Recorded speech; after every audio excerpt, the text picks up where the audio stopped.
Hi, I'm Bryan B. I was invited to contribute to this project by Dr. Dan Kerr, a friend and colleague. It's a great project. Thanks for inviting me. How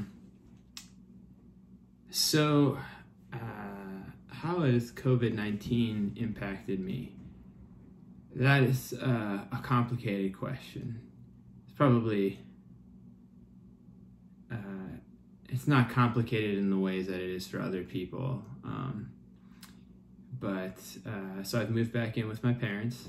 I'm a PhD student at American University in the dissertation stage of my degree, and I was living with a friend, but when his living situation was about to change, it kind of forced me to change my own. So I moved back home. I'm in Frederick, Maryland. It has in some ways been a great opportunity to get, spend time with my parents.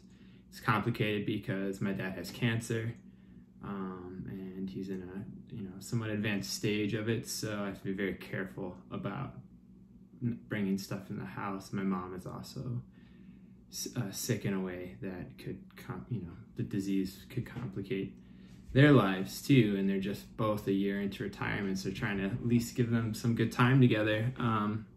It's also complicated because I've worked in social justice work in the midst of my PhD program and for a long time, and I find this virus to be very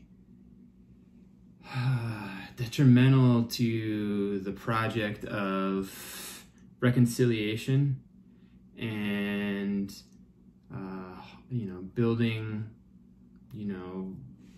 harmony and unity through new assemblages of community and identity, in which patriarchy and white patriarchy specifically is able to look inward, break itself down through the help of others and mostly through its own work, and connect and try to build a new identity in the service of working with new leaders. But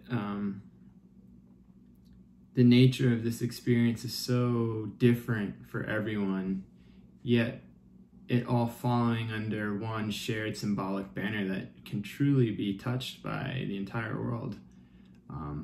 In some ways, COVID-19 acts as this filter that reveals intensely how we were all currently fractured. And so what I think about is how after this virus, in theory, ends, there are those who lived at home and survived it, living with their middle-class parents, and those who lost, tons of family members, were starving. And while that is terrible in the moment, how will culture heal when we've all had such different experiences that reinforce the ways that power already privileges specific groups of people, such as the wealthy and the white and the male?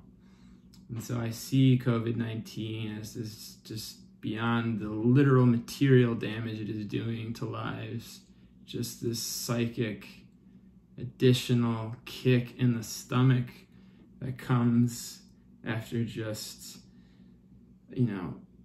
so much turmoil leading up to this, related to the systematic devaluing of Black, brown, Asian, and female bodies, and people identifying through different genders.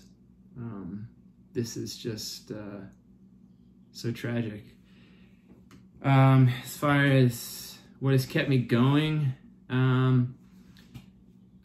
Reginald Black, someone who's a friend of the Humanities Truck Project, is a DC-based journalist who has just recently survived homelessness, in the sense that he's in an apartment for the first time within the year. He's doing amazing journalism right now on the COVID crisis in DC and the city's terrible preparation, and all the ways the city had was compromising lives prior to the virus due to its inability to protect its poor and low-income people. And he's thriving right now, so I'm trying to support him however I can. And he's thriving in the sense he's doing really great work. So Reggie gives me hope that there are people we can support, and I've been trying to support him. I wish I could be there with him and helping him more closely. And what do I hope we will learn from the crisis? That's a tough one.